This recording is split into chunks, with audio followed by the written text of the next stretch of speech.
Je commence? Alors en même temps, je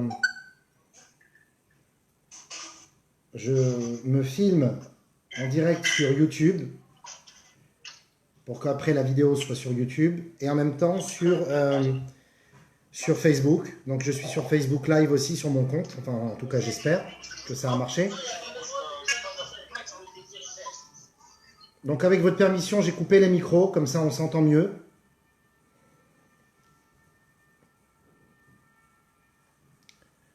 Donc Baruch Hashem, on est déjà 23, je vois qu'il y a Meir, je vois qu'il y a Zach, je regarde les photos, il y a Michael. Après, je crois qu'il y a David aussi.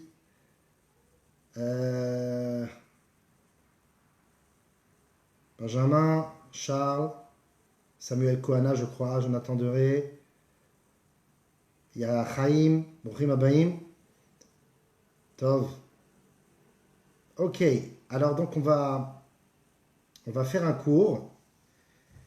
On est dans une période un peu particulière puisque on est dans les semaines entre Pessah et Shavuot. C'est des semaines d'introspection. C'est des semaines de réacquisition. C'est pendant ces semaines-là, ces 7 semaines où nous allons compter chaque jour le Homer, qui n'est pas sans rappeler notre engouement et notre volonté profonde d'atteindre le niveau du Matan Torah. Donc on a très envie d'arriver vite à Kabbalat Torah. Mais en même temps, ce décompte du Homer, c'est aussi le compte de notre vie. Le compte C-O-N-T. Parce que ces 49 jours, finalement, sont le reflet et vont réparer les 49 midot, les 49 traits de caractère que tout être humain possède, qui doivent être ramifiés, qui doivent être éclairés, réparés. Et tout au long de ces 7 semaines, eh bien, on va être metaken à midot, on va essayer de réparer nos traits de caractère et chaque jour possède une lumière différente pour réparer une nouvelle fonction de notre neshama et de notre état d'esprit. On parle beaucoup de hardout ces derniers temps. On parle de hardout, d'unité, d'amour, de partage, de dialogue, de faire la paix. Mais qu'est-ce que c'est vraiment l'hardout? Est-ce que la hardout, ça voudrait dire qu'on est un, ou ça voudrait dire justement de laisser une place unique à l'autre? Et pour laisser une place unique à l'autre, il faut apprendre à accepter ces différences. Il faut apprendre à vivre avec ces différences. C'est la raison pour laquelle on va essayer de découvrir ensemble ce soir, à travers les Pirkei Avot, à travers nos maîtres, nos Chachamim, qu'est-ce que c'est que vraiment la tolérance? Tolérance face à l'inflexibilité. A priori, la Torah n'est pas tolérante. La Torah est infaillible. La Torah est sans équivoque. Les halachot, le comportement, l'attitude que l'on doit avoir, il n'y a pas de double mesure. Chad vechalak.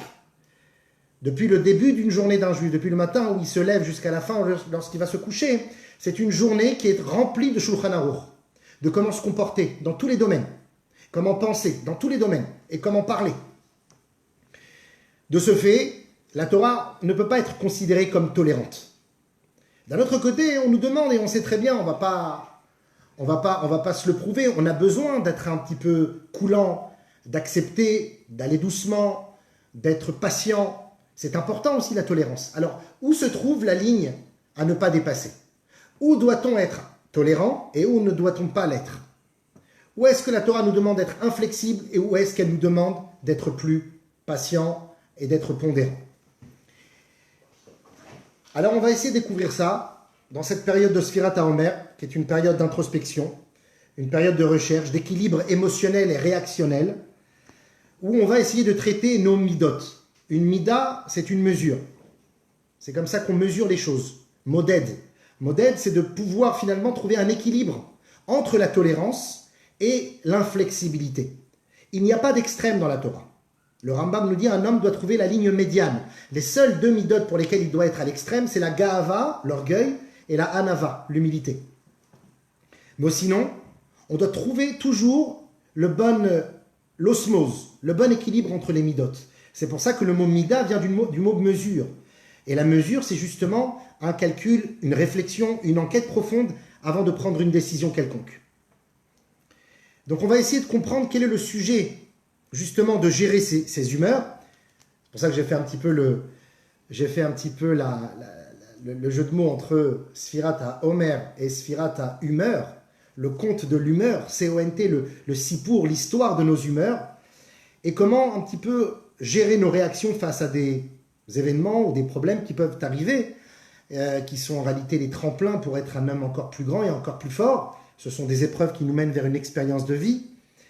Eh bien, toutes sortes de complications qui peuvent apparaître dans notre couple, dans le chinour avec nos enfants, avec nos élèves, avec nos amis, avec nos employés. Comment doit-on réagir quand cela nous dérange? Est-ce qu'on doit réagir avec agressivité, énervement ou bien calme et pondérance? Est-ce qu'on doit réagir avec un jugement hâtif? Est-ce qu'on doit avoir une hypersensibilité ou bien doit-on avoir de la patience et de la tolérance? Mais en même temps, être patient et tolérant, à la fin on se fait dévorer par ce monde qui est un bocal géant où se trouvent des requins affamés. Donc on doit savoir où est la ligne médiane, où doit-on trouver le juste milieu. En cette période, comme on l'a dit, en cette période de Sfirat HaOmer, entre Pessah et Shavuot, cette période elle est très particulière parce qu'on va apprendre tout au long de ces jours, chaque Shabbat et tout au long de la semaine, des Pirkei Avot, les maximes de nos pères. Les maximes des pères, on les appelle également, dans le langage du Talmud, Milta de Chassiduta. Ce sont des paroles de renforcement, d'encouragement et de réparation. Ça nous permet d'éveiller notre âme et notre esprit vers finalement des aptitudes que l'on doit acquérir tout au long de sa vie et que l'on peut finalement très rapidement, en une sorte de thérapie éclair, acquérir pendant la période de Pessah, entre Pessah et Shavuot. Dans les Pirkei Avot, d'après le Rama, Rabbi Moshe Isserlis, le décisionnaire halachique des Ashkenazim, on doit lire les Pirkei Avot depuis Pessah jusqu'à Rosh Hashanah, parce qu'il se base sur la raison pour laquelle on lit les Pirkei Avot. Eh bien, cette raison, elle est simple, c'est parce qu'on approche très rapidement d'une période estivale, une période de relaxation, une période de déconfinement aussi, parce que quand on va déconfiner, ça va partir dans tous les sens, vous le savez bien. Donc on va se lâcher, comme on dit. On va aller dans une période de légèreté. Et donc faire face à cette période de légèreté, eh bien il faut se donner les armes. Se donner les armes, c'est de se renforcer, de se donner des outils pour affronter la dualité du monde. Et ces outils-là, on les trouve dans les Pirkei Avot. Et c'est pour ça que d'après le Minhag Ashkenaz, on va lire jusqu'à Rosh Hashanah afin de compléter toute la période estivale. D'après les Sfaradim, qui de toutes les manières, comme nous les Sfaradim, on est chaud, donc on a cette fougue intérieure. D'après les Sfaradim, on va lire seulement jusqu'à Shavuot. Pourquoi? Eh bien parce que la raison pour laquelle on lit les Pirkei Avot pendant cette période, c'est pour mieux se préparer au Matan Torah. Parce que comment tu veux être Mekabel la Torah, recevoir la Torah, si tu n'as pas d'abord réparé tes midot? Un réceptacle sale ne peut pas contenir même la plus belle et la plus bonne des nourritures. Il faut absolument nettoyer les réceptacles. C'est pour ça que nos sages nous disent Derech Eretz Kadma la Torah. Le savoir-vivre, la pondérance, la patience, le travail sur soi, la concentration, la méditation, toutes ces choses-là sont les préludes, les introductions à une meilleure Kabbalat à Torah. Tu ne peux recevoir la Torah si tu n'as pas travaillé sur tes midot. C'est pour ça que le Pirkei Avot d'ailleurs dit, celui qui dit qu'il a acquis la Torah, eh bien même la Torah il n'a pas. Parce que celui qui a encore cette pointe d'orgueil, d'existence, d'ego, de dire qu'il a acquis la Torah, alors que la Torah c'est quelque chose qui s'acquiert tout au long d'une vie, il n'y a jamais de fin à l'acquisition de la Torah, eh bien cette personne-là n'a pas travaillé cet ego, et donc même la Torah il n'a pas. Même ce qu'il croit avoir, il ne l'a pas. Et donc finalement c'est pour cela que l'on va apprendre pendant cette période très importante de construction et de thérapie finalement, de construction intérieure, de coaching psychologique, eh bien, on va apprendre les Pirkei Avot, les messages de nos sages, les messages de nos maîtres qui vont essayer, à travers tout au long des 6 prakim de Pirkei Avot, d'éveiller notre âme et de notre esprit vers une conscience autre et plus profonde. Donc, on apprend ces Pirkei Avot avant Matan Torah afin, pas seulement d'acquérir la connaissance, mais de savoir ce que tu vas faire avec cette connaissance donnée au Matan Torah. Vous savez qu'au temps du deuxième Beit HaMikdash, ça a duré même 200 ans après la destruction du deuxième Beit HaMikdash, il y a eu une période que l'on appelle la période des Zugot. C'était des binômes, finalement des couples de Chachamim, on les appelle les Zugot, des couples qui étudiaient ensemble, qui étudiaient et qui avaient une certaine discussion et un certain dialogue assez particulier entre eux. L'un était souvent le Rosh HaSanhedrin, la tête du grand tribunal, et l'autre était souvent le Av Bedin, celui qui dirigeait le Bedin. Et donc, 100 ans avant la destruction du deuxième Beth Amikdash, il existait un zoug, donc un couple, et ce couple était formé des deux protagonistes les plus connus du Talmud, Shammai et Hillel, qui ont formé ensuite deux grandes académies qu'on le connaît, Beth Shammai et Beth Hillel. Shammai et Hillel étaient des amis et pourtant n'étaient jamais d'accord. Plus que cela, sûrement le terme se chamailler en français vient du mot hébreu Shammai. Shammai avait un caractère, une aptitude et un comportement et des réactions totalement inverses à celles de Hillel. Hillel, c'était la pondérance, la patience, le calme et l'accueil, alors que Shammai, c'était la rigidité, la rigueur, la discipline, la droiture, le émet qui n'a aucun équivoque et qui n'a pas de demi-mesure. Et donc ces deux protagonistes, au contraire, nous apprennent comment vivre avec l'autre. Vivre avec l'autre, ce n'est pas de vivre en adéquation parfaite avec lui. Vivre avec l'autre, c'est que bien que l'on ne soit pas d'accord, on peut se respecter, on doit se respecter. C'est ça en fait le sens du Ahavat Israël. Le sens du Ahavat Israël, c'est d'abord d'apprendre à respecter la différence de l'autre. Parce que si tu ne l'aimes que parce qu'il te ressemble, ce n'est plus du Ahavat Israël, ça s'appellera de la convenance, ça s'appellera un intérêt supplémentaire que tu te donnes, mais ce n'a rien de Ahavat Israël. Ahavat Israël, c'est finalement d'aimer l'autre même s'il est différent. Et donc Shammai et Hillel, bien qu'ils se chamaillaient finalement, ils n'étaient pas pour autant des ennemis. C'est ça la force de la Hardout. On est différent et ton machatzit shekel et le mien forment un shekel pèse. Donc, ces fameux protagonistes, antagonistes, qui étaient Shammai et Hillel, nous citent les Pirkei Avot deux enseignements de ces deux grands maîtres, deux enseignements qui vont être finalement l'archétype de leur personnalité. Ça va refléter symboliquement tout ce qu'ils sont. Dans la Mishnah Tetzaïn du Perek Aleph de Pirkei Avot, on va d'abord citer Hillel qui nous dit « fait partie des élèves de Aharon HaKohen, aime la paix, poursuit la paix, aime les créatures et rapproche-les de la Torah. » En hébreu, « Heve mitalmidav shel Aharon, oev shalom verodev shalom, oev et abriot umekarvan la Torah. » Ça, c'était le fer de lance de Hillel. Aimer les autres, faire partie des élèves de Aharon HaKohen qui, comme on le sait, Aharon HaKohen allait faire la paix entre les gens, même si ce n'était pas la réalité. Il allait voir l'un, il disait, tu sais, l'autre, il veut faire la paix avec toi, alors que c'était faux. Il allait voir l'autre, il disait, tu sais que l'un, il veut faire la paix avec toi, alors que là aussi, c'était faux. Et les deux se retrouvaient à se tomber l'un dans les bras de l'autre, parce que finalement, il avait découvert le Israël profond, la volonté profonde qui était dans l'autre. Il n'était pas seulement dans le présent, mais également dans le devenir, celui que tout homme est capable de faire la paix, même si au début, extérieurement, il ne le veut pas. Bien ça, c'était le travail de Hillel. Ce travail de Hillel, c'était de pousser les hommes à devenir des Aharon HaKohen, de devenir de ceux qui font partie, de rechercher la paix et d'aimer la paix. Et intéressant de remarquer également que dans cet amour et dans ce partage qu'avait Hillel, il n'y avait pas de permissivité. On a dit tout à l'heure, tolérance peut un peu contrecarrer la rigidité et la discipline de la Torah et de la Halacha. Eh bien non, parce qu'il y a marqué qu'Hillel disait « rapproche-les de la Torah ». Il ne disait pas « rapproche la Torah d'eux ». Il ne faisait pas de compromis sur les halachot, sur les dinim, sur les mitzvot. Mais, quand bien même, il s'efforçait à rapprocher tout homme, peu importe son niveau, peu importe ses réflexions, peu importe ses réactions, les rapprocher de la Torah. Ça, c'était vraiment le message de toute une vie de Hillel. Le message de Shammai vient juste après dans cette Mishnah Tetzaïn qui nous dit Shammai Omer, Shammai dit, il nous donne 3 enseignements. Le premier, il nous dit Aseh Toratra Keva.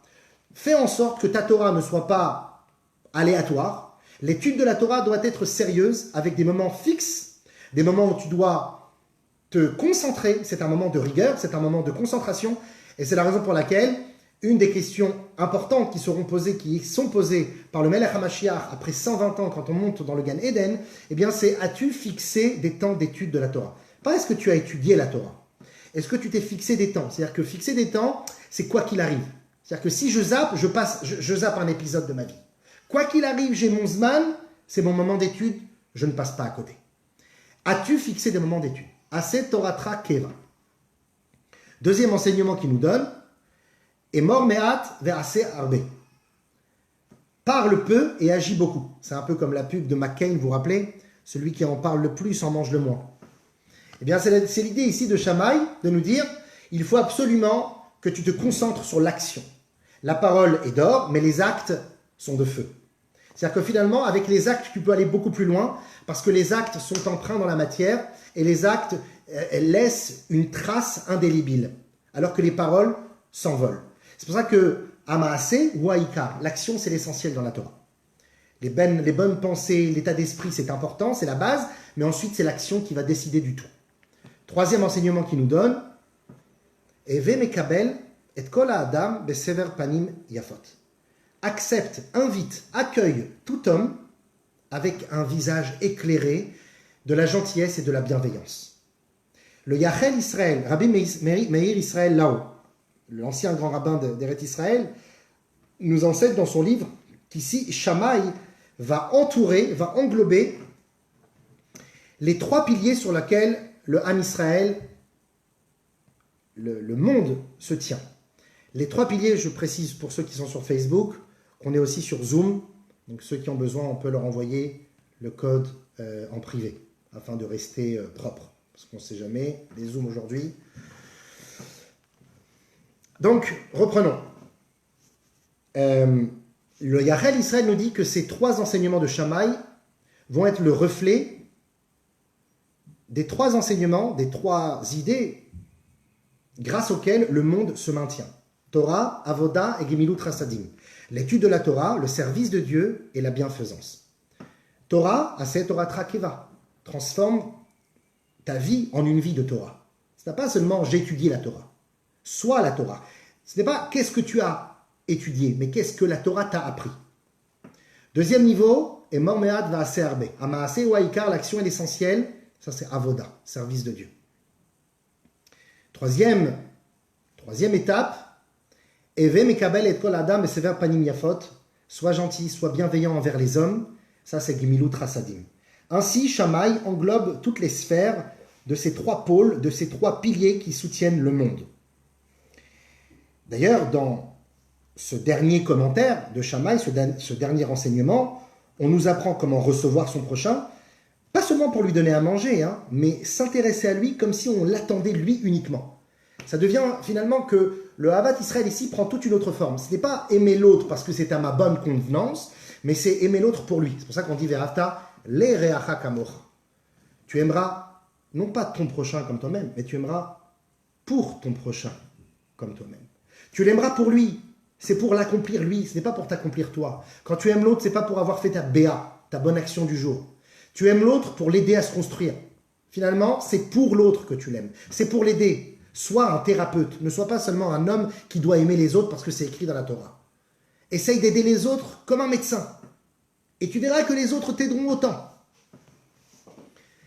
On raconte comme ça une histoire de deux businessmen qui étaient de retour d'une grande foire. Ils avaient fait beaucoup d'argent, ils étaient de retour vers leur maison. Et puis ils ont eu un petit problème sur le chemin. Et vendredi après-midi, ils sont restés coincés. Et ils ont été obligés de se retrouver dans un village qu'ils ne connaissaient pas, à taper à la porte du premier juif pour lui demander le gîte et le couvert. Eux, des personnes si honorables, devaient se résigner à faire une chose pareille, de devoir frapper à la porte de quelqu'un, Erev Shabbat, ne serait-ce que quelques heures avant l'entrée de Shabbat. L'hôte ouvrit la porte et dit à ses invités, avec grand plaisir, Bruchim Abaim chez moi, mais à une seule condition. Là, vous venez comme si vous venez à l'hôtel, et en plus, en last minute. Vous venez en dernière, Daka Atishim, comme on dit en hébreu. Vous venez à la dernière minute. Moi, j'ai déjà préparé tout mon Shabbat. Tout est prêt, tout est chaud. Mes enfants attendent, et pourtant, je vais devoir partager cela avec vous. Eh bien, si c'est le cas, je vous demande de payer le prix fort. Le prix d'un last minute du plus bel hôtel de Las Vegas. Et là, les gars, ils se retournent l'un vers l'autre, un petit peu choqués par l'attitude de ce juif. Mais bon, ils n'ont pas le choix, ils sont obligés d'accepter. Vendredi soir, ils retournent de la synagogue et la table est dressée Keyad Amelech, comme une table de roi. Ils se regardent et disent, est-ce qu'on va devoir enlever la nourriture de la bouche de ses enfants? Mais bon, d'un autre côté, on a payé, le client est roi. Et ils se sont goinfrés, ils ont kiffé, ils ont passé une super souda de Shabbat. Le lendemain, Shabbat midi, ils reviennent à la maison également après la choule. De même, une table magnifiquement dressée. Là, ils se regardent un petit peu moins, mais ils se disent ah, on a payé, on kiffe. Et ils ont fait un superbe repas. Souda Shlichit, ils se regardent même plus, ils se posent même plus la question, ils dévorent tout. Motzei Shabbat, quand ils sont prêts à retourner de reprendre leur chemin, l'hôte leur donne leur enveloppe, leur remet leur enveloppe remplie d'argent et dit à ses invités, je vous rends tout ce que vous m'avez donné, rien ne pourra acheter ma mitzvah. Mais je ne comprends pas, si c'est ta mitzvah que tu voulais, pourquoi tu nous as fait payer dès le début? Il dit, c'est simple. Comme vous êtes des personnes d'un certain rang, vous êtes honorables, vous avez un certain niveau de vie, je ne peux pas me permettre de vous demander, je ne peux pas me permettre de vous accueillir chez moi sans vous donner la valeur des choses. Parce que sinon, vous allez peut-être vous retenir de profiter de ma table de Shabbat. Or moi, je ne veux pas que vous vous reteniez. Je veux que vous kiffiez ma table de Shabbat. Je veux ma mitzvah. Alors je vous ai fait payer le prix fort pour que vous vous sentiez vraiment à l'aise. Et là, à ce moment-là, maintenant que vous avez fait ce dont j'attendais de vous, vous pouvez reprendre votre argent. Ici, cette personne, elle s'est mise totalement de côté, quitte à se faire voir finalement, de se faire juger comme un homme avide d'argent, leur prenant autant d'argent comme ça et rêve Shabbat, ce n'est pas grave. L'important, c'était de les aider. Donc on voit ici, c'est vraiment de se mettre de côté pour l'autre. Et cette idée-là est symbolisée par les paroles de Shammai, cette dernière parole où il dit, eh bien, il faut accepter, inviter, aider. Et d'ailleurs, le Pirouche Rambam sur le Pirkei Avot nous dit, sur cet dernier enseignement de Shammai, d'aimer et d'accueillir tout homme avec bienveillance, accueillir, aimer toute créature avec gentillesse, avec amabilité, avec souplesse, avec des paroles gentilles. Ok, magnifique. On vient de voir ici que Shammai vient de nous proposer quelque chose qui dépasse même l'enseignement de Hillel. Pourquoi? Parce que Hillel a tzaddik, Hillel a zaken, ce qu'il avait de particulier dans cet amour, c'était qu'il se concentrait essentiellement sur les Bnei Israël. C'est pour ça qu'il disait « Umekarvan la Torah », rapprochez-les de la Torah. C'est-à-dire qu'on parle de gens qui sont habilités à étudier la Torah. Donc rapproche-les à la Torah. On ne va pas parler de non-juifs, puisqu'ils n'ont pas la mitzvah d'étudier la Torah. Mais par contre, Shammai, lorsqu'il dit « Accueillez tout homme avec bienveillance, de manière aimable », lorsque Shammai nous dit cela, il inclut également les non-juifs. La Gemara nous dit ainsi que quand il y a marqué « Heve mekabel et kol ha-adam », le « he » du « ha-adam », le déterminant ici du mot « adam », inclura également les non-juifs. Donc ça veut dire que Shammai, dans ce message, dans cet enseignement, qui n'a rien à voir avec sa personnalité habituelle, vient nous prouver qu'il est capable même de dépasser Hillel dans son amour de l'autre, dans son partage avec l'autre, dans l'accueil et dans l'invitation au partage et à l'amour de l'autre. Il a même dépassé Hillel. Or, il y a quelque chose qui ne va pas. On voit que Shammai, toute sa vie, ça a été justement exactement l'inverse. Il a vécu d'une autre manière. Il n'a pas vécu avec ce sentiment de partage et d'amour. Au contraire, ça a été quelqu'un qui a toujours été très discipliné, qui n'a jamais laissé de laisser aller lorsqu'il s'agissait de respecter les lois de la Torah, en particulier avec les non-juifs. Et la Gemara de Shabbat nous rapporte 3 exemples. La Medalef, Amoud Aleph, nous raconte la première histoire, celle d'un non-juif qui voulait se convertir. Il a dit, moi je connais que la Torah chez Birtav, la Torah chez Béalpé, je n'y crois pas. La Torah écrite, donc le Sefer Torah, ça je l'étudie, mais la Torah chez Béalpé, c'est-à-dire les enseignements des sages, je n'y crois pas. Convertis-moi afin que je puisse connaître la Torah chez Birtav. Shammai, lorsqu'il a entendu cela, il a pris le bâton qui était dans ses mains, c'était un bâton avec lequel il mesurait, c'était un mètre. Il l'a chassé. Alors il est parti voir Hillel, l'ami de Shammai. Et Hillel, lui a dit, il n'y a pas de problème, je vais te convertir. Tu vas apprendre la Torah chez Birtav, mais avant cela, je vais t'enseigner le Aleph Bet. Et il lui a enseigné l'alphabet juif. Aleph, Bet, Gimel. Il lui a dit maintenant, révise et reviens le lendemain. Il revient le lendemain, il dit alors, qu'est-ce que c'est que cette lettre? Il lui dit ça c'est Aleph. Et Hillel lui dit non, ça c'est Bet. Ouais, je comprends pas. Mais hier vous m'avez dit que c'était le Aleph. Et ça c'est quoi? Bah ça c'est bête. Non, c'est le Aleph. Je comprends pas, vous avez inversé, Hillel. Vous vous moquez de moi ou quoi? Je dis non, pas du tout. De la même manière que la veille, tu m'as cru que ça c'était Aleph et ça c'était bête, tu dois aussi me croire que maintenant j'ai peut-être changé d'avis. Et donc de ce fait, tu dois aussi bien croire les Chachamim dans la Torah Shebéalpé, de tout ce qu'ils disent, c'est la vérité. Lorsqu'il a entendu ces paroles, ça l'a touché et il a décidé de prendre sur lui, de devenir un homme meilleur, jusqu'à une véritable conversion. Une deuxième histoire.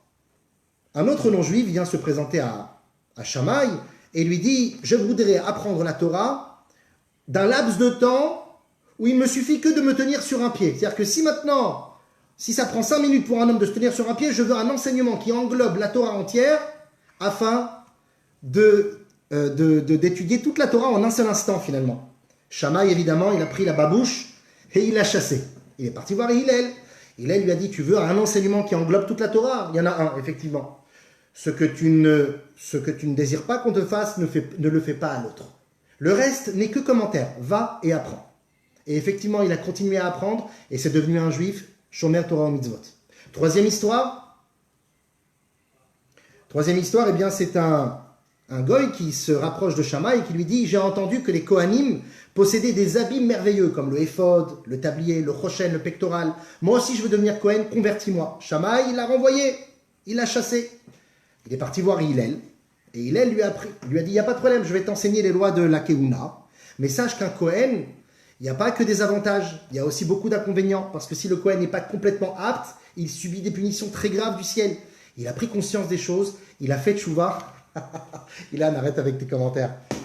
Il a fait tchouva et c'est devenu un bon juif. La Gemara raconte qu'à la fin, ces 3 goïms-là se sont retrouvés. Ils se sont retrouvés dans un seul endroit. Ils étaient les 3 des Yehudim, Shomrei Torah ou Mitzvot. Et ils se sont dit la chose suivante. À cause de Shammai, on aurait pu détruire notre monde. Grâce à Hillel, nous nous sommes rapprochés de la lumière divine. Donc en fait, finalement, Hillel, par sa tolérance, nous a rapprochés et nous a permis d'exploiter notre potentiel. Car on le sait, un guerre n'est qu'un juif en devenir. Et il lui faut un moment, un espace, un temps bien précis, une personne qui va l'aider, on va dire une condition parfaite où tout se retrouve pour que cette personne puisse se convertir. Et Hillel arrivait à trouver ces conditions-là. Chose que Shammai, malheureusement, n'a pas réussi à faire. Donc on voit dans ces 3 histoires-là que Shammai était exactement l'inverse de ce que l'on peut croire de ce fameux enseignement qui est important, c'est d'accepter, d'inviter tout homme avec bienveillance, avec amour. Mais je ne comprends pas Shammai. Tu nous cites cet enseignement comme si c'était ton fer de lance, comme si c'était avec ça que tu vivais. Mais la vérité, Shammai, dis-nous la vérité, tu chasses tous ceux qui ne te ressemblent pas, tous ceux qui ont un écart, tous ceux qui sont en marge. Donc tu n'es pas dans la tolérance, tu es exactement dans l'inverse. Donc comment peut-on citer Shammai comme étant la personne la plus exemplaire, un peu comme quelque sorte, il reçoit le César de la tolérance, alors que c'est exactement l'inverse. Comprenons, juste une petite parenthèse, comprenons un petit peu qui était Shammai. Shammai, c'est quelqu'un qui était rigoureux avec les autres, mais comme c'était quelqu'un d'honnête et de vrai, il était tout aussi rigoureux avec lui-même. En fait, finalement, quelqu'un qui est rigoureux avec les autres, s'il est honnête, il est avant tout rigoureux avec soi-même. Comme Akadosh Baruch Hu qui nous donne des mitzvot, mais qui les fait lui aussi. Eh bien, Magid Varav Yaakov, Rukav Mishpatav Israël, ça veut dire qu'Akadosh Baruch Hu lui aussi, il fait les mitzvot. Il ne te les demande pas si lui-même ne le fait pas. Il n'est pas dans cette aptitude de faites ce que je dis, mais ne faites pas ce que je fais. Eh bien, Shammai était dans cette même optique. On raconte 3 histoires dans la Gemara à propos de Shammai. La première, c'est qu'il a. Il était, vous savez, on connaît cette explication de Parashat Vaïtranan, Parashat Yitro, qui vont nous citer l'ordonnance du Shabbat. Donc il y a Zachor et Yom HaShabbat et Shamor et Yom HaShabbat. Zachor et Shamor, Bedibur Echad, on a besoin des deux, d'observer le Shabbat, mais également de se souvenir du Shabbat. L'observance du Shabbat passe à travers des mitzvot, et le souvenir du Shabbat passe à travers une philosophie, finalement. Quelle est la philosophie du Shabbat? Eh bien, comme il est écrit dans la Gemara, tous les jours de la semaine sont bénis grâce au Shabbat. Finalement, que chaque jour de la semaine est un pas supplémentaire vers le Shabbat. C'est ça que la Gemara dit que, et d'ailleurs les Lévi'im chantaient au Beth Amikdash, Yom Hayom, Yom Rishon, les Shabbats, vers le Shabbat. Nous nous projetons vers le Shabbat. Finalement, chaque jour de la semaine est une pierre à l'édifice supplémentaire pour arriver au Shabbat. Eh bien, Shammai prenait cette ordonnance au pied de la lettre. On raconte qu'il avait acheté un bel animal qu'il allait sacrifier pour Shabbat. Il avait dit, ça c'est pour Shabbat Kodesh. Il l'avait sanctifié pour le Shabbat. Mais voilà que le lendemain, il avait trouvé une bête encore plus belle. Alors il a mangé la précédente, pour ne pas avoir besoin de la garder, et il a acheté la nouvelle. Le troisième jour, il trouve une bête encore plus belle. Alors il a mangé la précédente, et il a gardé la dernière pour le Shabbat. Il a dépensé comme ça beaucoup d'argent, justement, pour honorer le Shabbat. Il a été un petit peu tête brûlée. Akadosh Baruch lui demande de faire cela, il n'y a pas d'équivoque. Il y va jusqu'au bout. Ça, c'était Shammai. Une deuxième histoire de Shammai à propos de sa belle-fille. La Masechet Souka nous raconte que sa belle-fille avait mis au monde un bébé pendant Soukot. Et comme il voulait que le bébé et la mère, bien qu'elles sont pturot, elles sont exemptées de Souka, il voulait que la mère et son enfant puissent manger sous la Souka, il avait brisé le toit de sa maison, il y avait installé du srach, et il avait mis la maman et son bébé sous le srach avec le berceau. Il y va jusqu'au bout. Troisième histoire qu'on raconte avec Shammai, c'est la question que l'on doit se poser face à une kala. Keitzad meragdim lifnei kala. Comment doit-on danser devant la kala? Mais là, en réalité, la question c'est quelle est l'attitude que l'on doit avoir lorsque le khatan nous demande que penses-tu de ma kala?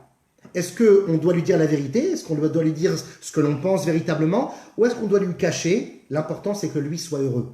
Alors, la plupart des chachamim, évidemment, kala, na'a, vechasuda, émirent le souhait de donner que des compliments sur la kala du khatan, parce que ici, ce n'est pas toi qui es au centre, c'est lui. Donc tu dois le rendre heureux, même si tu dois passer par une forme de sheker. Un peu comme avec l'histoire de Aaron qui disait à l'un et à l'autre des mensonges pour qu'enfin ils se retrouvent en paix. Alors que Shammai, lui, il disait kala kemotchei. Tu dois dire au khatan, tu dois lui avouer la vérité. Si tu trouves que la kala n'est pas acceptable, tu dois lui dire. Si tu trouves que la kala n'est pas belle, tu dois lui dire. Si tu trouves que la kala n'est pas intelligente, tu dois lui dire. Parce qu'il n'y a pas comme le émet. Le émet, c'est la vérité. Et la vérité, il n'y en a pas deux. Et il ne peut pas y avoir de compromis dans la vérité. Et c'est comme ça que vivait, et c'est comme ça que véhiculait la Torah, Shammai. Donc la question se renforce. Comment peut-on dire que Shammai, c'est celui qui va, à la fin de sa vie, donner cet enseignement extraordinaire, Eve mekabel et kol ha'adam besever panim yafot, jusqu'à que ha'adam, ça inclut également le non-juif. Avant de répondre, une petite parenthèse à nouveau à propos de Hillel. Il y a une problématique à propos de Hillel. Et le Rabbi Lubavitch, dans ses écouté Sichot, non, excusez-moi, c'est pas le Rabbi Lubavitch, c'est le Samad Echaye, on va voir le Rabbi après. Le Samad Echaye, il pose une question assez intéressante. Il dit comme ça. Le problème avec cette histoire, la deuxième histoire du non-juif qui vient voir Hillel et qui lui dit « J'aimerais apprendre la Torah sur un pied », il y a un problème dans cette histoire. On parle a priori, d'accord, on parle sûrement d'un goy sérieux, d'un goy honnête. La preuve, c'est qu'il va réussir à la fin sa conversion. Alors comment peut-on expliquer sa question, la question de demander « J'aimerais apprendre la Torah sur un pied », alors que le goy sait très bien que la Torah est infiniment grande, que c'est un océan, et que sur un pied, c'est impossible. Un pied en plus, ça veut dire qu'en fait, il rabaisse la Torah à ne pouvoir l'étudier que sur un pied. Ça, c'est la première question qu'il pose. La deuxième question qu'il pose, est-ce ceci toute la Torah? Hillel lui répond que toute la Torah ne se suffit, est englobée finalement dans une seule et même mitzvah, celle de respecter les autres. Celle de ne pas faire à l'autre ce que tu ne désires pas. C'est un peu la feuille que l'on marque dans les toilettes. Et d'ailleurs, Rabbi Akiva Eger la cite, quand tu rentres dans un endroit, laisse-le aussi propre que comme tu l'as trouvé. C'est à cela que la Torah se résume-t-elle? Et la mitzvah du Shabbat, et la mitzvah de Nida, et la mitzvah de Tarat HaMishpacha, la mitzvah de Shemitah, et la mitzvah de Yom Kippour, toutes ces autres mitzvot. Ok, Ben Adam la Chavero, la mitzvot entre l'homme et son prochain, on peut essayer de comprendre. Mais toutes les autres mitzvot, c'est toute l'autre partie de la Torah. Celles-ci, elles sont incluses aussi également à l'intérieur. Il y a quelque chose qui ne va pas. Et troisième et dernière question qu'il pose, il dit... À la fin, finalement, Hillel a l'air de se moquer. A l'air de se moquer de ce goy. Qu'est-ce qu'il lui dit au ce goy? Il lui dit Ve'idach pirushahu. Tout le reste n'est que commentaire. Zil ou gmor. Va et apprends. Donc s'il lui dit d'aller et apprendre, ça veut dire que Shammai exige à ce non-juif d'aller bien plus loin que l'étude sur un pied. Or, qu'est-ce qu'a demandé à la base ce non-juif? D'étudier la Torah sur un pied, ça veut dire de se concentrer seulement sur une ou deux mitzvot qui englobent toute la Torah entière, de faire une sorte de synthèse. Et finalement, Hillel, qu'est-ce qu'il lui propose? Va et apprends toute la Torah. Donc à la fin, il le trompe. Le Samad Echayi répond à ces questions de la manière suivante. Il dit comme ça, le mot regel, qui veut dire un pied, est traduit également par foi. Une fois, deux fois, trois fois. On le voit avec l'histoire de Bilham. Lorsque Bilham s'est retrouvé à frapper son ânesse et qu'elle a ouvert la bouche et qu'elle a dit Lama hikitani ze shalosh regalim, pourquoi me frappes-tu par trois fois? Et ne sache de nous dire qu'ici on fait référence aux trois avot et aux trois fêtes Pesach, Shavuot, Sukkot, les shalosh regalim. Le mot regel est un pied, mais c'est également une fois, c'est un temps, c'est un laps de temps. Eh bien, nous dit le Samad Echaye, ici le Goy pose une toute autre question. Il n'est pas en train de rabaisser la Torah, de se moquer de Hillel en disant « apprends-moi la Torah sur un pied ». Il est en train de lui poser une toute autre question. Il lui dit la chose suivante. Il lui dit « Hillel, ou même Shammai, je sais qu'un homme ou une femme ne peut compléter sa mission sur terre en une seule vie. Il ne peut remplir son quota des 613 mitzvot. Déjà, ne serait-ce que pour nous, en notre génération, on a à peu près 209 mitzvot, si on compte les mitzvot des Rabbanan, sur les 613 mitzvot, puisqu'il y en a une grande partie qu'on ne peut plus compléter de nos jours. Mais au temps où cette histoire a été racontée, c'était au temps du Beth Amikdash à Sheni, deuxième temple, et de ce fait, il se peut que les 613 mitzvot pouvaient être pratiqués, mais en une seule vie, c'est impossible. Ne serait-ce que pour les mitzvot qui sont attraits aux femmes, ou les mitzvot attraits au roi, ou aux Kohanim. Des mitzvot qui n'ont rien à voir avec... Si je ne possède pas de terre, je ne peux pas faire la mitzvah de la Shemitah, etc. Donc finalement, ou les mitzvot qui se concentrent sur Eretz Israël et pas les autres pays. Donc finalement, un homme ne peut pas en une seule vie pratiquer toutes les mitzvot. Donc il va devoir se réincarner plusieurs vies durant pour compléter son quota. Et moi, dit le Goy, je ne veux pas revenir sur terre. Je veux une mitzvah qui me permette d'accomplir toute la Torah en une seule vie, où je n'aurai pas besoin de me réincarner, de revenir en Gilgoul. Et là, Hillel lui répond et lui dit, je te donne deux astuces. La première astuce, c'est de respecter les autres. Parce que si tu respectes les autres, tu écoutes les autres. Puisque qui est l'homme chacham dans la Torah, ce n'est pas celui qui apprend, ce n'est pas celui qui étudie, c'est celui qui écoute les autres. Alomed mikol adam. Et Adam, encore une fois, Mikol Adam, ça veut dire un homme qui est capable d'apprendre tu es capable d'apprendre de tout homme, c'est-à-dire de te donner des forces, même lorsque tu as l'impression que les messages qui te sont donnés sont insignifiants. De t'arrêter sur les petits détails de la vie. C'est pour ça qu'un véritable sage dans la Torah se nomme Talmid Chacham.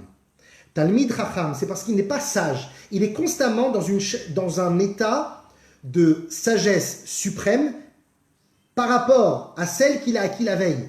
Donc en fait, qui est le sage? C'est celui qui est capable d'être constamment un talmid. Constamment un talmid pour devenir ensuite Chacham. Et je ne suis que le Chacham du talmid de la veille. Et j'avance ainsi chaque jour et chaque instant. Donc en fait, finalement, lorsque l'on parle ici lorsque l'on demande finalement de ne pas avoir besoin de se réincarner, Hillel lui répond, tu peux le faire. Lorsque tu respectes les autres, tu écoutes les autres. Quand tu écoutes les autres, tu apprends d'eux. Et en apprenant d'eux, tu leur permets de faire leur mitzvot. Si par exemple tu vas fréquenter un roi, ou tu vas aider un Kohen, ou tu vas écouter ton épouse, eh bien d'une certaine manière, tu vas participer à leur mitzvot. Parce que celui qui aide son prochain à faire une mitzvah, c'est comme si qu'il avait fait la mitzvah. Vous connaissez cette halakha que quand tu réponds Amen à quelqu'un qui a fait une bracha, c'est comme si tu avais fait la bracha toi-même. Donc il y a une sorte de part dans le Olam Haba, dans les mérites, dans les récompenses de ce que l'autre pourrait faire de ses mitzvot, que toi tu peux aussi acquérir si tu le respectes. Donc en respectant les autres, tu es capable finalement d'englober toute la Torah, en respectant aussi les mitzvot qu'il va faire. Deuxième astuce, Zil ou Gmor, va et apprends. Pourquoi va et apprends? Parce que si tu apprends des sujets qui ne sont plus praticables ou pas praticables dans notre génération, c'est comme si que tu les avais pratiqués. Comme dit la Gemara, celui qui apprend des sujets dans les korbanot par exemple, il apprend korban khatat ou korban ola, keilou écrive khatat, keilou écrive ola. C'est comme si qu'il avait fait un sacrifice. Car comme dit la Gemara, Marshava Tova Metzarfa Kadosh Baruch Hu Lemaaseh. Hachem prend une bonne pensée et la transforme comme si elle était devenue une action. Donc en fait, finalement, va et apprends. Parce qu'en apprenant, c'est comme si tu avais pratiqué. Voici les deux messages de Hillel. Et la question se renforce grâce à cela. Parce que Hillel a su entendre la question, le questionnement de ce goy. Comme disait le Rav Shontal, le directeur de hier de Bet Rivka, le séminaire de Bet Rivka, il disait « Ne réponds pas à la question de l'enfant. Réponds à l'enfant. Réponds à son questionnement intérieur. Réponds aux sentiments qu'il a pu avoir pour poser cette question. La question, c'est que la technicité. Mais quel est le fond de sa question? Pourquoi il la pose? Eh bien, c'est exactement la même chose. Hillel a été capable d'entendre les soubresauts de son cœur. Il a été capable d'entendre les battements de sa neshama, de sa future neshama juive. Il a été capable de comprendre que le mot régel ici, d'après le Samadé Chaye, n'est pas le régel, le pied, mais le régel, le laps de temps sur terre. Il a su l'entendre. Shammai, quant à lui, n'a pas réussi à l'entendre. Il n'a pas réussi à l'entendre parce que Shammai est un homme rempli de rigueur, de discipline qui ne permet aucun dérapage, aucune spiritualité extrême, aucune philosophie qui sort du contexte. Il a besoin de connaître la halakha, l'histoire vraie. C'est pour ça que Shammai n'était pas capable de l'entendre. Et donc, encore une fois, s'il n'a pas été capable de l'entendre, comment peut-on dire que Shammai est l'homme par excellence, celui qui va justement nous apprendre l'amour de l'autre, la bienveillance, le partage, l'accueil des sentiments? Comment, après tout ce que l'on vient de dire, tout ce qu'on vient de voir, comment Shammai peut-il encore être aussi dur, alors que justement son fond c'est la gentillesse, on a l'impression. Bon, c'est vrai que les trois cas qu'on a cités, les trois non-juifs qui sont venus le voir, il ne s'est pas retrouvé face à des non-juifs qui viennent simplement prendre un petit renseignement, d'accord? Le premier, il a voulu apprendre seulement Torah Shebirtav et pas Torah Shebe'alpeh. Le deuxième, il a voulu apprendre la Torah sur un pied. Et le troisième, il a voulu devenir un Kohen Gadol. Keuna pour tous. Mais quand bien même, Hillel, lui, il a su trouver le chemin vers leur cœur, vers leurs âmes. Alors que Shammai, finalement, on lui remet le César de la tolérance alors qu'il n'en est rien. La réponse est donnée dans le Likutei Sichot. Le Rabbi Lubavitch nous explique quelque chose de très intéressant. Une des réponses en tout cas. Le Rabbi explique la chose suivante. Il dit que la réponse en réalité se trouve sous nos yeux. Normalement dans le Talmud, c'est ainsi qu'on l'explique dans la Masechet Chagiga, également le Ritba dans Hiruvin, dans tout le Talmud, à chaque fois qu'on parle de Shammai et de Hillel, Divrei Shammai Gdubim le Hillel. Les paroles de Shammai sont toujours citées en premier. Pourquoi, nous dit le Ritba? Parce que Hillel, dans sa grande gentillesse et dans sa grande amitié,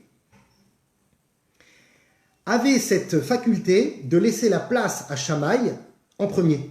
Il lui disait à chaque fois, Shammai, mon ami, parle en premier. Le Ritba dit même que Hillel prenait la parole et disait les paroles de Shammai avant que Shammai lui-même ne les dise.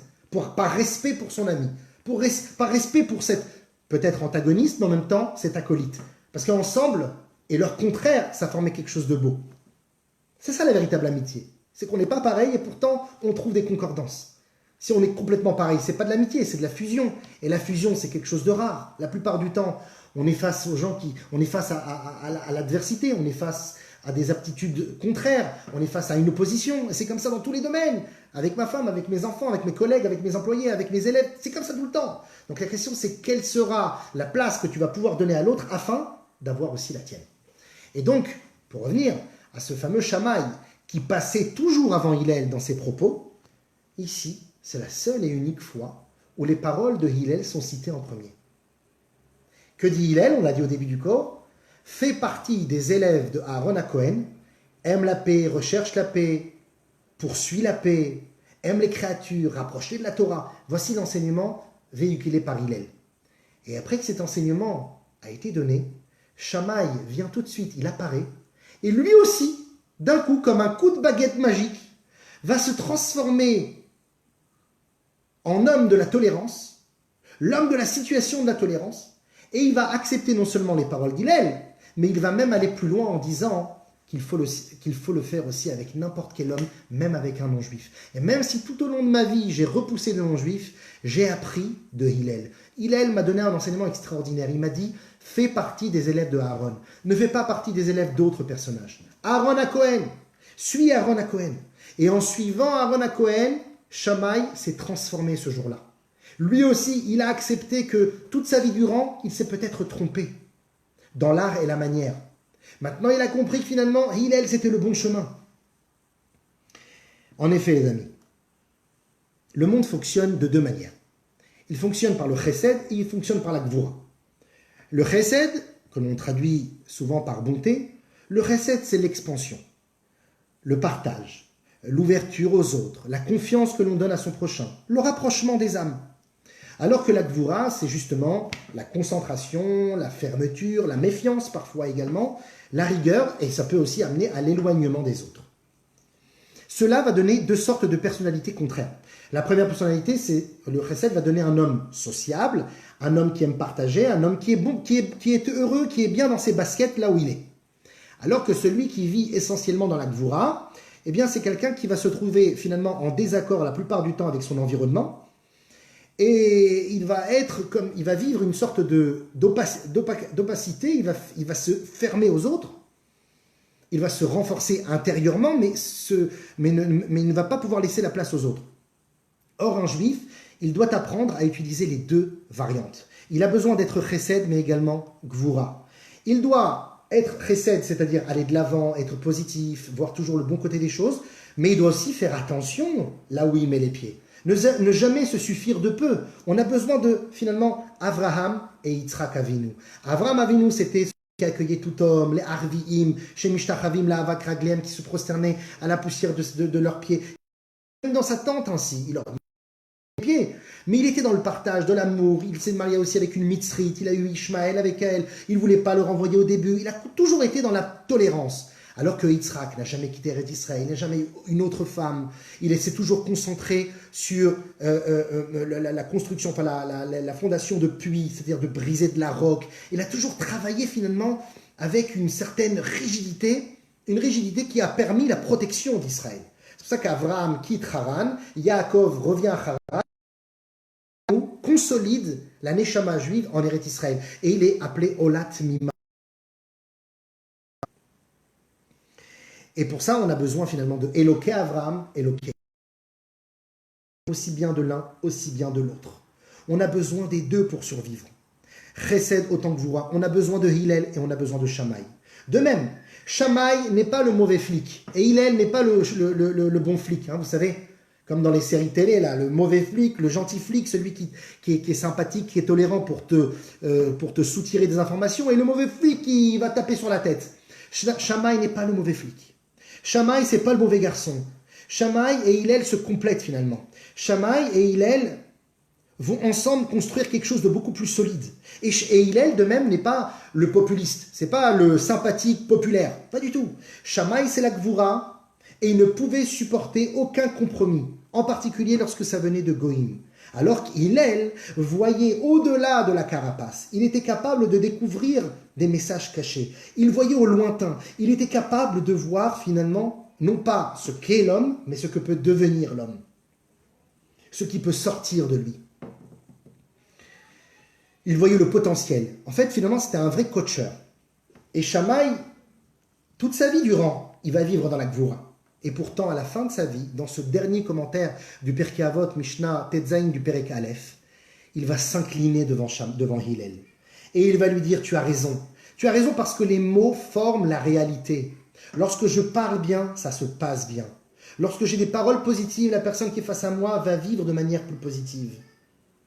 Si tu donnes encore une chance à l'autre, si tu dis du bien de lui, tu n'es jamais dans la coercition, tu n'es jamais dans la méchanceté, tu n'as pas des paroles obscures, tu es constamment dans l'élévation, alors lui aussi, il va se révéler. Lui aussi, il va montrer des secrets inestimables qu'il ne connaissait pas de lui.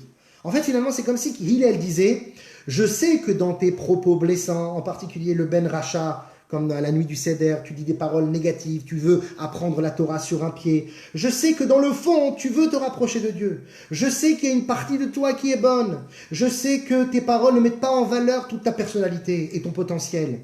Et ceci sera délivré, effectivement, parce que finalement, ce qui va se retrouver, c'est que ces trois goïms vont un jour se rencontrer et vont découvrir que grâce à Hillel, ils ont pu être éclairés par la lumière divine. Ils ont pu revenir à la Torah et aux mitzvot.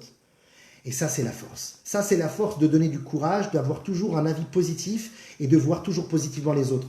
Vous connaissez l'histoire de Thomas Edison. Thomas Edison, c'est le grand inventeur C'était un chercheur et il a inventé l'ampoule électrique. On raconte à son propos que lorsque sa mère était morte, il est rentré chez lui, dans la maison de sa maman, et par nostalgie, il a un petit peu fouillé les affaires. Il a ouvert un tiroir, il a retrouvé une feuille de papier, et quand il a vu cette feuille, il a commencé à pleurer. Qu'est-ce qui s'est passé? Qu'est-ce qu'il a lu sur cette lettre? En réalité, cette lettre, il l'avait reçue des années auparavant quand il était à l'école. Il est revenu de l'école avec cette lettre, il l'a donnée à sa mère en disant « C'est la maîtresse qui me donne pour toi, maman ». Et quand sa maman a lu la lettre, elle a pleuré. « Pourquoi tu pleures, maman ?» Thomas ne savait pas lire. Et sa maman lui dit, dans la lettre, il est écrit la chose suivante. « Bonjour, Madame Edison. Votre fils, Thomas, est un génie. Votre fils, Thomas, a des capacités hors du commun.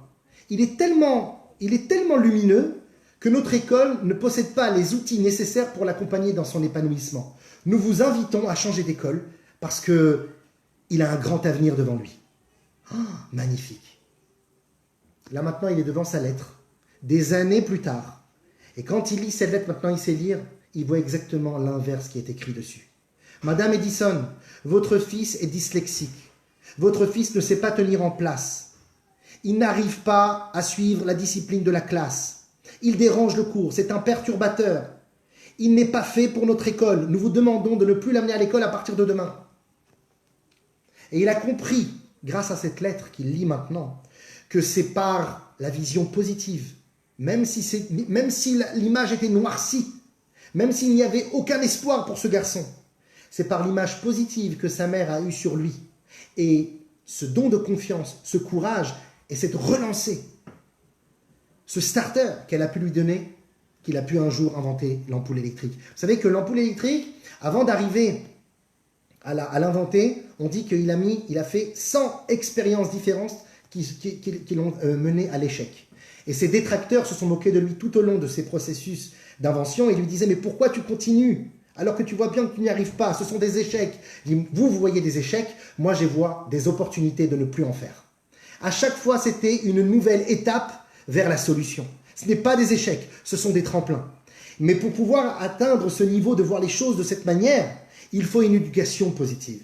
Il faut toujours des mots positifs. Même si on doit dire non, on doit le dire avec gentillesse, avec pondérance, avec patience, avec calme. Et c'est grâce à cela qu'on peut donner naissance à quelque chose d'encore plus haut que Thomas Edison. Ah, Tzadik Gamour.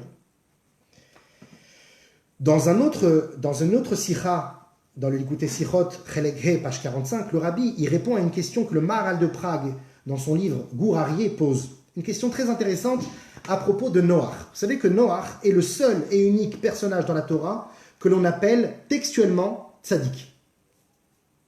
Noach, Ish Tzadik, Tamim Maya Bedorotav, c'était un homme juste et intègre en sa génération. On va le citer une deuxième fois. Veine Raiti Otra Tzadik Badorazé. Je t'ai vu Tzadik en cette génération.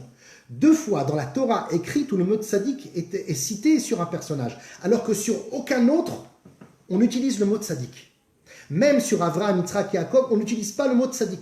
C'est vrai que sur Yosef, on a l'habitude de dire Yosef ha-Tzadik, mais ce n'est qu'une allusion qui provient du prophète Amos, où il est écrit là-bas Al-Mircham bekesef Tzadik ve'evion ba'avur na'alaim, car en effet les frères de Yosef ont vendu leurs frères pour s'acheter ensuite des chaussures. Et lorsque Amos, le prophète Amos nous parle là-bas de cette vente, il cite le mot Tzadik. Alors c'est une allusion que Yosef est appelé ha-Tzadik. Mais à part cette allusion-là, il n'y a aucun autre personnage biblique que l'on appelle Tzadik à part Noach.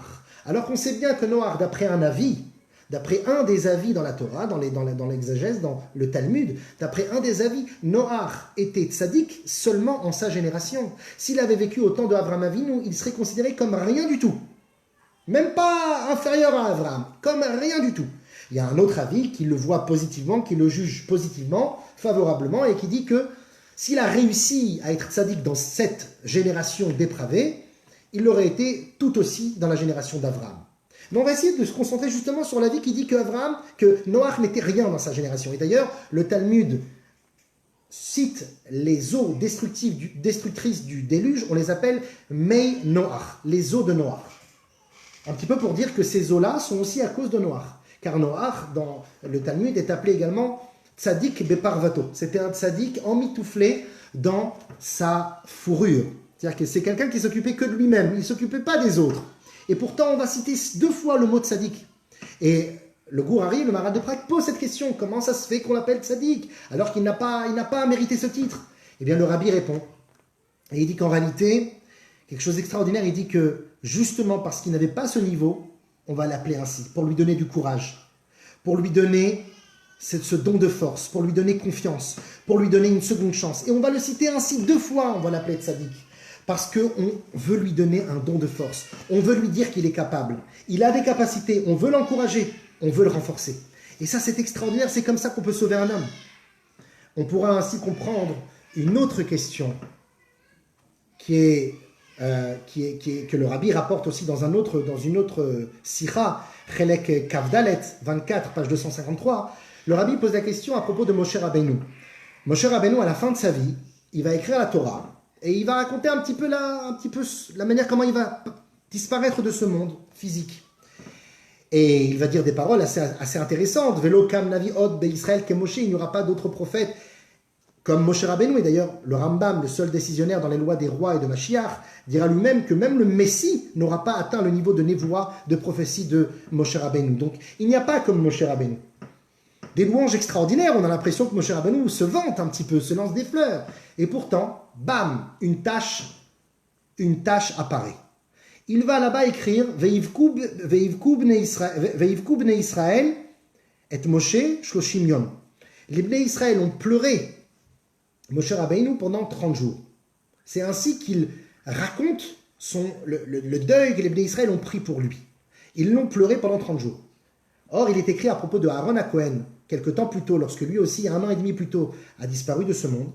Ve'ivku kol bet Israël. Là-bas, c'est écrit, et tout Israël, et puis c'est Moshe aussi qui a écrit cette partie de la Torah, tout Israël pleura pour Aaron, et en plus, on a pleuré pour lui 80 jours, et non pas 30 jours.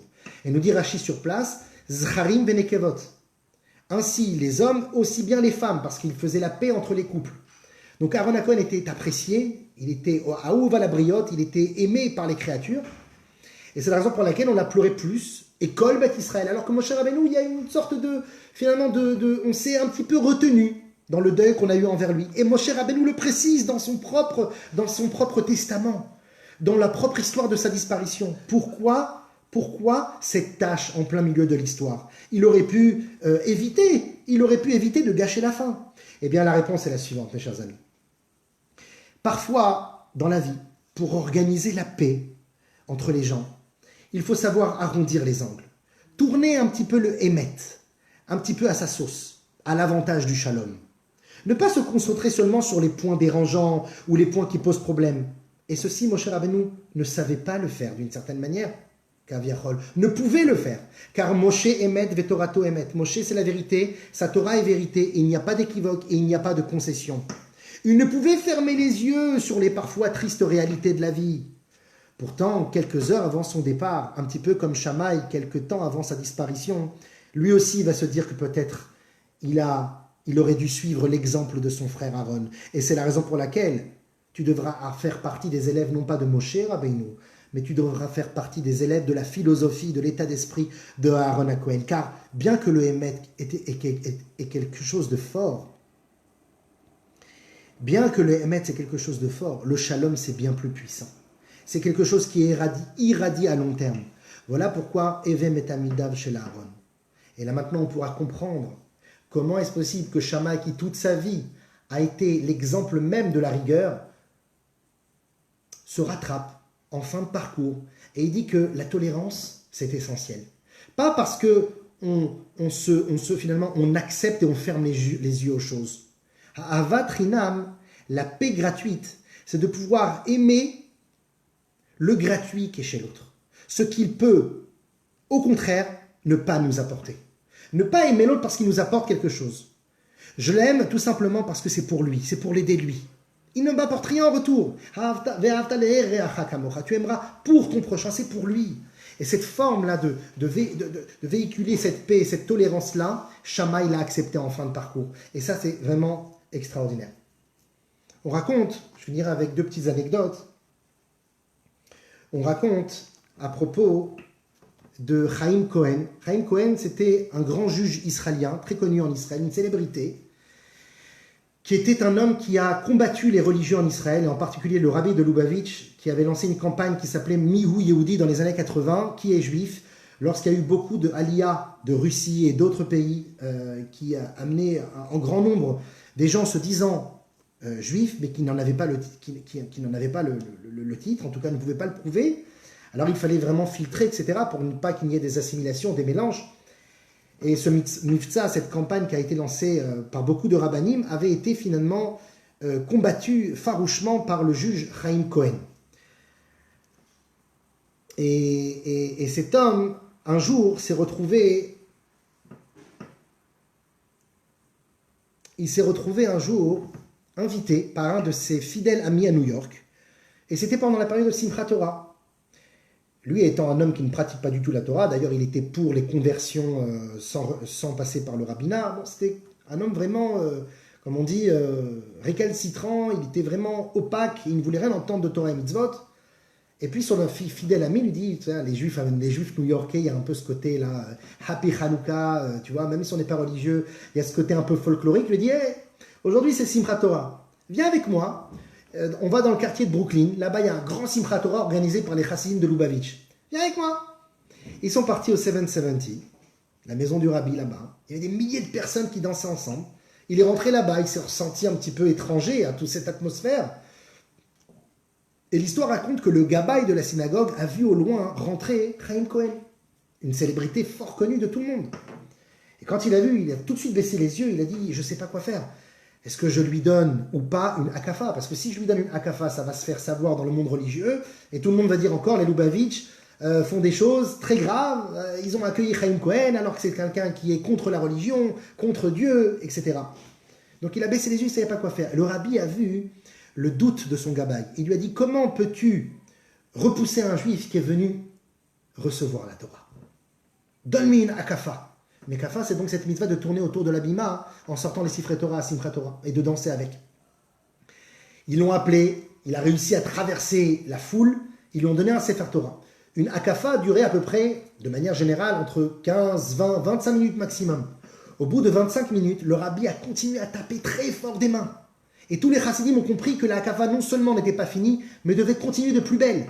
Et ils ont dansé comme des fous. Et Chaim Cohen, lui aussi, avec son sefer Torah. Il n'était pas si jeune que cela, il raconte dans l'histoire qu'il était en âge, et pourtant tout le monde dansait, tout le monde le félicitait, ça criait, ça dansait, ça chantait.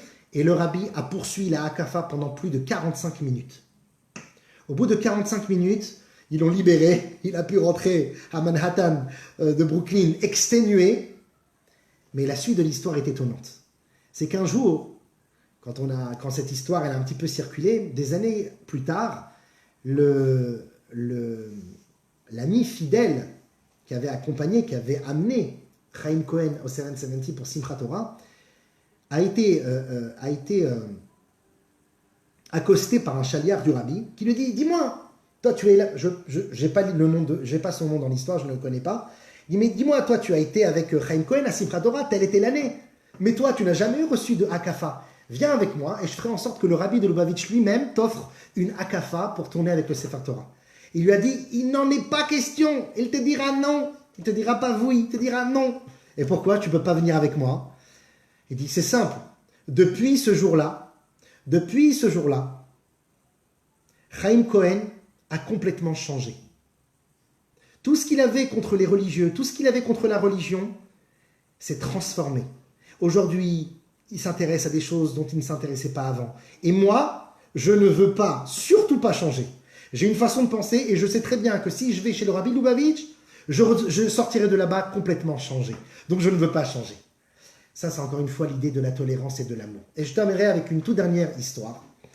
Cette histoire-là, elle est racontée au nom du rabbi, le Rav Steinman. Le Rav Steinman, c'est un très grand tzaddik qui a vécu il n'y a encore pas très longtemps. On raconte en son propos l'histoire d'un jeune homme qui venait de Bnei Brak, qui avait grandi sur les bancs de la yeshiva avec ses amis. Il a toujours été dans les chemins de Torah et Mitzvot. Et puis, arrivé à un certain âge, il a commencé un petit peu à se dévergonder. Il a suivi des mauvaises fréquentations. Il a raccourci ses péotes, il a raccourci sa veste, il a enlevé son chapeau. Et petit à petit, il a quitté la yeshiva. Et finalement, il a rencontré même une non-juive. Il était à 2 doigts de se marier avec elle.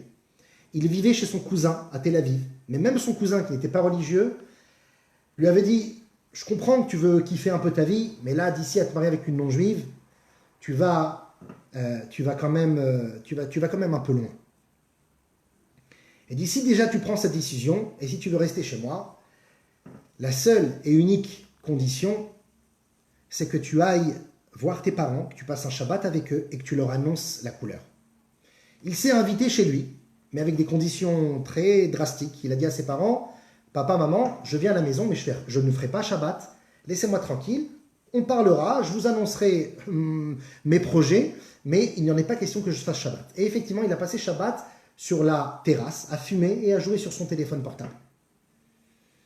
Vers Mincha, son père, le Mincha de Shabbat, de l'après-midi, son père vient le voir et lui dit « Mon petit chéri, est-ce que tu veux venir avec moi à la synagogue ? » « Non, ça ne m'intéresse pas. Mais tu sais, après Mincha, il y a un cours. Et c'est le Rav Steinman qui va donner le cours. » Quand il a entendu le nom Steinman, il a dit « Ok, d'accord. Ça aide un Iba. » Et il est venu au cours. Il a fait Mincha, il a écouté le cours de Rav Steinman. À la fin du cours, Motzei Shabbat, le père présente le jeune homme au Rav Steinman. Il lui dit « Rav Steinman, regarde mon fils. » Et il lui dit comme ça en aparté, il lui dit « Mon fils, malheureusement, il est en train de quitter le chemin. Il va se marier avec une non-juive. » Le Rav Steinman s'est retourné vers le jeune homme. Il lui dit « Dis-moi, ça fait combien d'années comme ça que tu as quitté la religion ?» Il dit « Moi, ça fait 4 ans. » Très bien. Et en 4 ans, tu as eu des moments de teshuva, tu as eu des moments où tu as voulu revenir à toi et à Torah et au mitzvot? Il dit « Oui, c'est arrivé. » Combien de fois en 4 ans? Il dit « À chaque fois, je peux dire 4 fois en tout. » Et combien de temps à chaque fois? Il a dit « À peu près 10 minutes. » Il dit « Magnifique. En 4 ans, pendant 40 minutes, tu as été un tzaddik. Pendant 40 minutes, tu as même dépassé un tzaddik, parce qu'un Baal Tshuva dépasse même le niveau du tzaddik. Bon, il a entendu ça, ça l'a remué un peu, mais vous allez voir que ce n'est pas ça qui va changer la donne. En rentrant chez lui à la maison, il a passé un Motzei Shabbat à se retourner la tête. Il est rentré chez son cousin, il a beaucoup médité sur les paroles de Rav Steinman et de ce Shabbat en particulier. Et finalement, il s'est résigné et quelques temps plus tard, il a annoncé qu'il avait cassé avec la Goya et qu'il allait prendre des bonnes décisions, et il est revenu à Torah et Mitzvot quelques temps plus tard. Et on lui a posé la question, mais qu'est-ce qui a été l'étincelle qui a mis le feu aux poudres? Et il dit, c'est pas le fait que Rav Steinman m'a dit, Baal Tshuva, 40 minutes, c'est plus que cela. Quand j'étais jeune, j'avais 11 ans, j'étais en classe de CM2, et nos maîtres nous ont dit qu'un jour on allait partir à pied dans la maison de Rav Steinman à Bnei Brak pour être interrogé sur un certain traité de Gemara. Moi, je connaissais très peu. J'avais mal révisé, je ne connaissais pas bien. Tous mes amis connaissaient pas mal, mais moi, c'était vraiment catastrophique. Et chacun d'eux, quand il répondait, le Rav Steinman lui offrait un bonbon. Quand il s'est arrivé à mon tour, il m'a posé une première question que je n'ai pas su répondre. Il m'a dit, d'accord, je vais te poser une question un peu plus facile. Il m'a posé une deuxième question à laquelle je n'ai pas su répondre non plus. Il m'a posé une troisième question encore plus facile. Et je n'ai toujours pas su répondre.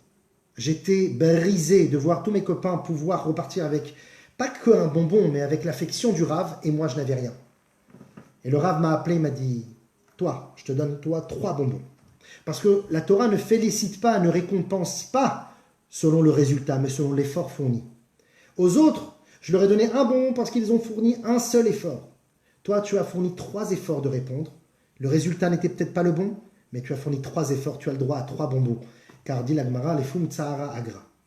Et c'est justement cela, raconte le jeune homme qui maintenant a construit une famille religieuse à Yerushalayim. Il dit, c'est justement cela, moi, qui m'a sauvé. Comment atteindre ce niveau de tolérance, d'amour et de paix? C'est en découvrant finalement que l'autre n'est qu'une partie de toi. Ahavat Israël, ce n'est pas aimer l'autre, c'est aimer le Israël qui est en lui. Israël, c'est la neshama qui est dans chacun de nous. Et comme la neshama provient de Dieu, et que Dieu est indivisible, donc il y a tout Dieu en chacun de nous. Donc quand tu aimes l'autre, tu aimes Dieu. La meilleure manière d'aimer Dieu, de dire d'aimer Dieu, c'est facile. Il y en a qui se font sauter dans des marchés à Mossoul, au nom de je ne sais pas quoi, en disant qu'ils aiment Dieu. L'amour de Dieu passe avant tout par l'amour des autres. Et cela, nous l'a enseigné toute sa vie, jusqu'à que même Shammai a pu le comprendre, et il a même pu le citer comme un de ses enseignements les plus forts, celui qui va englober le Gmilut Chasadim de la vie d'un homme, Eve Mekabel et Kol Adam Besever Panim Yafot, avec bienveillance, avec gentillesse. Ça ne veut pas dire que tu dois lui dire aussi ce que tu penses, et s'il y a des choses à reprocher, tu dois aussi le faire. On peut faire aussi des reproches. Ochiar Tochiar Tamitecha, c'est aussi une mitzvah de la Torah, de dire ce que l'on pense. Le Emet, c'est important. Mais attention, avant de faire un reproche aux autres, lime ou coupe-toi les ongles afin de ne pas griffer l'autre lorsque tu vas le faire.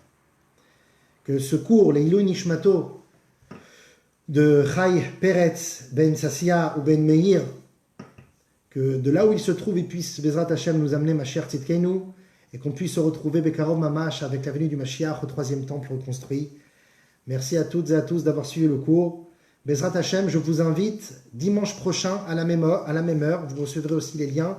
À 21h, Bezrat Hashem, on fera un autre cours et qu'on puisse dimanche prochain d'être déjà à Yerushalayim, mais sinon, alors on sera Bezrat Hashem ensemble à un nouveau cours. Merci encore.